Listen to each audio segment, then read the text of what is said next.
Hey, what's going on, everyone? Um, if you, I wanted to go through a few questions that people wrote to me, and I think this is the best time to do it.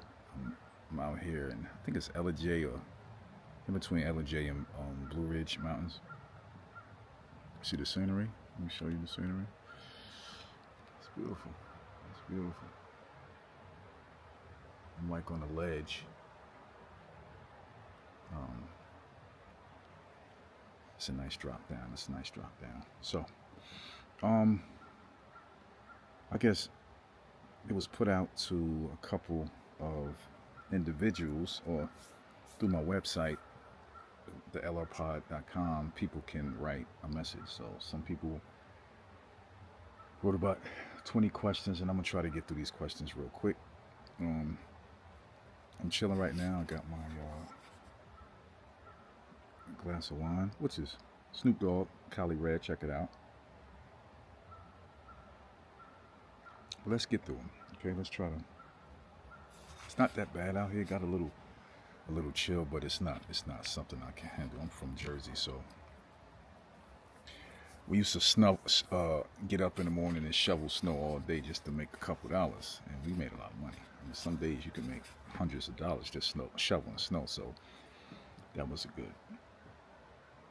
Okay, so people just wanted to know more about me, and I was gonna do a Vlad style, have somebody, answer these questions for me, but I decided to do it myself.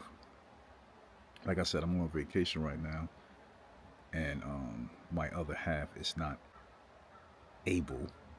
She's unavailable to the point where she can do these kind of questions. So I'm gonna go by myself. So basically, the first uh, question is: when you were younger, what did you believe success looked like, and where did you believe it came from? When I was younger, I believe success came from athletes and rappers. That's where I believe success came from. But more importantly, I was into Entrepreneur Magazine. I was into a whole bunch of things where people outside of my brain was bigger than athletes and rappers and stuff like that. I was looking at CEO of businesses and CFOs and presidents and all of that stuff, founders and all of that. So that's what I was mainly paying attention to, and that was my main focus to be owner of something. I think my first company was like passing out flyers for different companies downtown Newark, and I mean it was pretty good. I mean, I do say it was some hiccups when you're trying to talk to girls and pass out flyers at the same time, or you use flyers to talk to girls. So that was one crazy thing.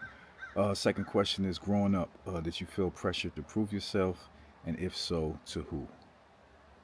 I always wanted to prove myself to my family because you have very few people going into college, and but when it came to running a business, I had uncles and father and stuff like that really took care of business when it came to running business. So I guess that brought the business insight. So I wanted to create something of my own that I can make it a part of my family and just build. I just wanted to build. I wanted to build to the next level. So I guess yes, I wanted to prove myself to my family, but also I wanted to prove myself to myself because I think if you're really about certain issues, yourself is the biggest critic of your issues. So that was the main thing, trying to prove it to my family and also prove it to myself. Third question is: was there a moment in the early adult life where you realized you were operating below your potential? Um, when I moved to Georgia, I knew that people making $100,000 was probably rare as far as the circle that I was in. Regardless of my cousin who was he was the head of the aquarium, Georgia Aquarium. He passed away recently, probably like last year. So I knew that coming down here, I didn't want to play around. I didn't want to stay in a bad neighborhood. I wanted to straight rise to the top. I wanted to be the best that I can be. So most people move out of town or move out the state, and normalize themselves, stay in the same crazy neighborhoods as if they was in the same state that they just left. But me, I wanted to move higher. I wanted to move on up. I wanted to. First, we got an apartment with what was it? It was like a deck and a pool in the backyard. That was dope. 2 car garage. So yeah, we was rocking out, and we went on to get a couple rental houses and on our third house now, as far as a house that we own. So, but I would say I had a hustler, I had a go getter as a wife. So together, when you got two well-oiled wheels, you got a serious motorcycle. When you got a woman that's pulling you back or pulling you down, it's hard to maintain. It's just like you got a motorcycle and one of the wheels is locked. You can't get nowhere. You could and make a lot of noise, and it would slow you down. So that was one of the things, and I would give it to my wife for, you know, you know, rocking with me all the way to the end, just right there with me. So um, I say we got, and everybody noticed, even my cousin noticed, because I came down here and he was just like very excited to have me down here. When I went over to his house, and there was a couple of things he invited me to, I just didn't have the pocket money to participate. So I took it to myself and I said, you know what? I'm gonna get this money. And I put my head down. I got that money, and I was respected by a lot of people by doing that. Um, Number fourth question is, what's something you used to value and now you see that's ego driven? I don't know. I would say a car, because coming up, a car was it. If you had a nice car, you was respected by men. You was adored by women. They wanted to do stuff with you. So having a car was crazy. I got a crazy story.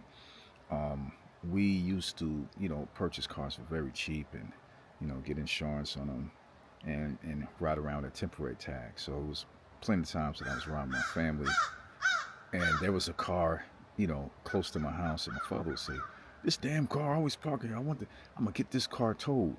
Knowing the whole damn time that was my car, that he'd know that I had that car. So I think a car back in the day, even now, you know, it's just something that's very important to have, and I think it's pretty, you know, ego driven, depending on what car you got.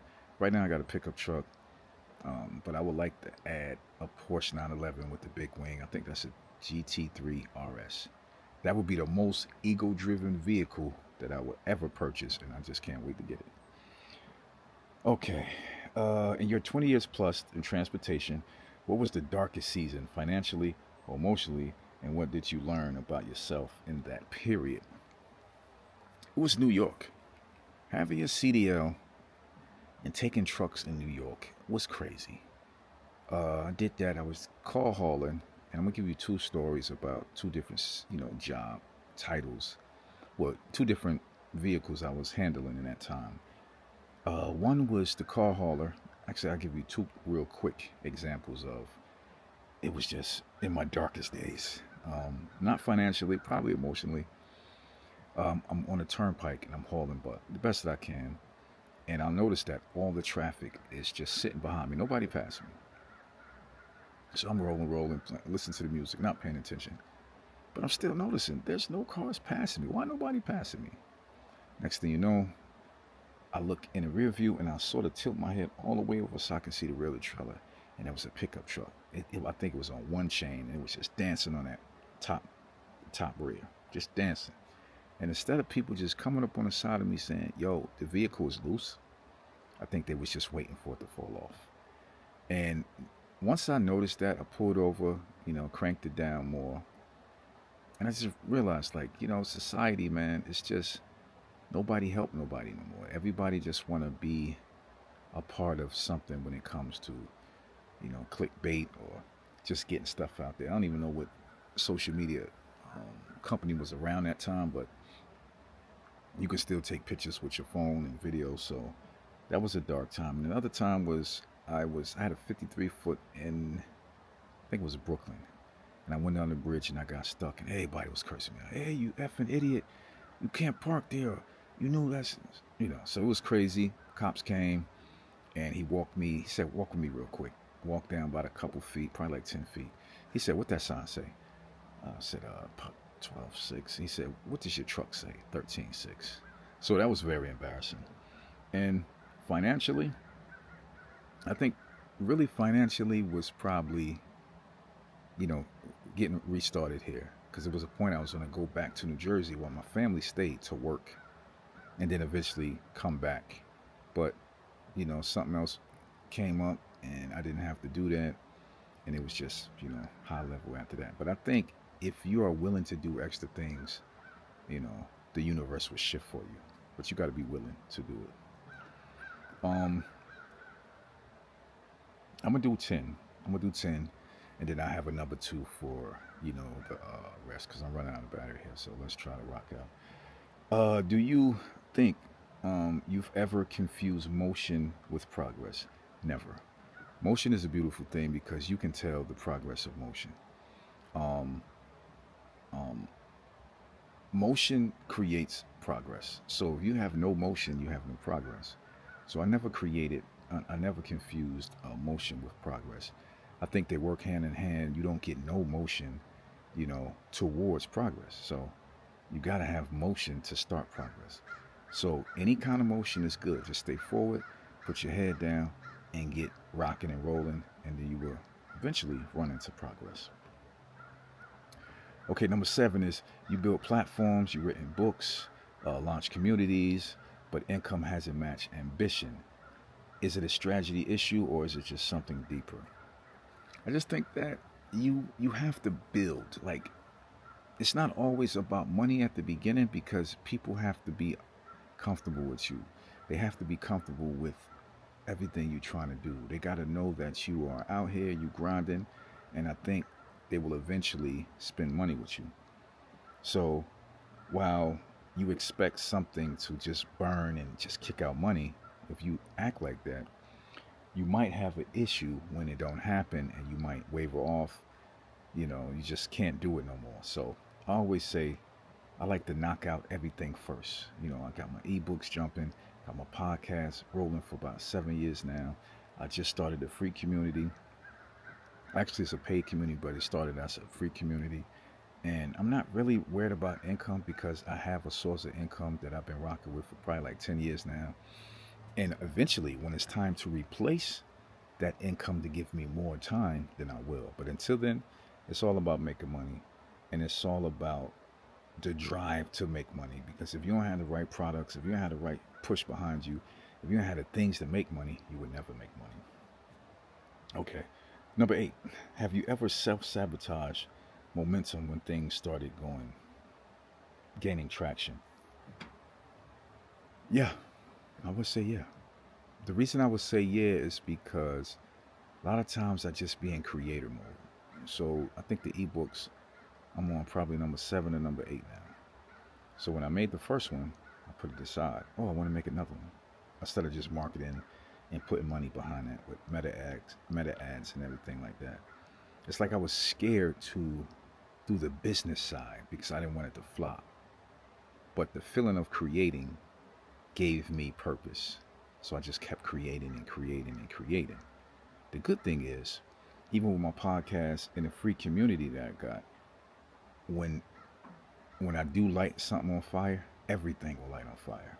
So to just be like $0 to whatever a month. It can be 10,000 a month to 100,000 a month. Because I've always been trying to tap into the $100,000 a month. Do I need it? No, but it's a lot of people that I would like to help. It's a lot of money that I would throw into other people that I think need it for them to get started and get momentum. So my goal is $100,000 a month. And yes, now I'm mainly focusing on, you know, the business aspect. I just stopped creating, other than this community, stop creating, and just start, you know, just start working hard, and trying to scale the products that I already have. Okay, number 9. What role has fear played in your decision making? Fear of failure, fear of judgment, fear of outgrowing your circle. Um, let's go with fear of failure. There's always a fear of failure. Definitely, if some people put all their eggs in one basket. So you're always going to have that fear of failure. I don't. I just think that if you don't start it, there will be failure, guaranteed. Fear of judgment. I don't give a f what nobody think of me. I don't. At the end of the day, we all gonna die. We got our heart is a ticking time bomb. You know, it will go one day, and you don't know the exact date it will go. So other than that, I give two f's what somebody think of me. So it's never been a fear of judgment, a fear of outgrowing my circle. I think I bleed into my circle. I think that as I adjust, my circle adjusts. And as I move higher, there are certain people in the circle that you will automatically move with you into other circles. So I don't think it's a fear of, outgrowing your circle. I think that if you are a good person and people listen and respect you, they will listen and pay attention to everything you're doing and somehow apply that to their own life. And next thing you know, they leveling up just like you are. So I don't fear. I don't fear none of this, decision making aspect. All right, this is the last one. I'm gonna do a number two, so look out for the number two. How has marriage influenced your risk tolerance as an entrepreneur? At the beginning, my wife always was like, "I want to help you. I want to help you. I want to help you," and I just pushed her away. I said, "Nope, nope, nope. You got your own duties. I got this." But as I got older and dealing with other people, and you know how in line and how smart and how well put together I knew my wife was. I wanted her to be more involved in my business. But for some reason, she remembered when I pushed her out and I pushed her over and I said, I don't need you. And she's still holding that to me. So I think that, as far as risk tolerance, I think that it's understandable that there's going to be risks as long as you speak it out with your loved ones and they know the risk too because they are, they was an entrepreneur at one point. It's never easy. Nothing is easy. And if you want the financial freedom that you look for, your spouse will understand. Sometimes it might get rough. Sometimes they might hear the same old stories from business to business. Oh, this is the one. This is the one. This is the one that's going to take us out of here. And then it's nothing happening. So long as you take your spouse, me, take my wife out of the situation and place her over there, and I get what I get done, and she see, the building. She see you leveling up. She see the money coming in. There's nothing she can do but just shake her head and say she proud of you. And that's how life is. So I think that all of this comes together at one. You just gotta have that focus, you gotta have that drive. And the freedom of just surviving and living on your own. You got the money coming in, there's no issues, you don't have to punch a clock. That should be everyone's goal. And that's why I created the free school where um, it's mainly how to make money online and different things that I went through and everything that I learned so I can pass it to everybody that come onto the school. And I added in their travel, I added in their health, because without health, there's nothing. You can't travel without health. And I added in their love, because in situations, people go out of the country to look for love, or they have an issue here. So if you take care of the love aspect, and you take care of the travel aspect, and you take care of the health aspect, the main defining factor is making money online so you can have time to do all that. Because if you're punching the clock 70 hours a week, you don't have time to do nothing. I don't care if you got 2 days, Saturday and Sunday. You have time to do nothing, and life will pass you by. So that's basically why I started the Second Life Club, because it is a second life that I think everybody needs. It's a second life that I'm going into now as I transition from a W 2 9 to 5 into fully on my own. And I'll tell you right now, it's scary. It's scary. You got to figure out about the money you make and insurance and all of that for the family. But sometimes your wife would help you with that, and she would have insurance at her job, and she probably have to just you know get that insurance going. But that's basically it. And that is the five. That is the 10 questions that came from people that submitted it to the website, the lrpod.com, and I think I answered them to the best of my ability. And I got 10 more questions, but I'm gonna have that in another video, another two. So again, I am Lenny Reed. Check out Second Life Club, and I think with the mindset that everybody need to have, it's the best place to get started. It's free. I mean, the worst you can do is what? Waste time to go over there and sign up. And just as we take off. It's a podcast over there. You can come on, you can be on the podcast, you can tell your story. Shit, you can host a podcast when it's podcast open mic. So check it out, Second Life Club. And I am Lenny Reed, man. I thank y'all for listening to these 10 questions that people wanted to ask me. And the other 10 will be coming up soon. All right, peace.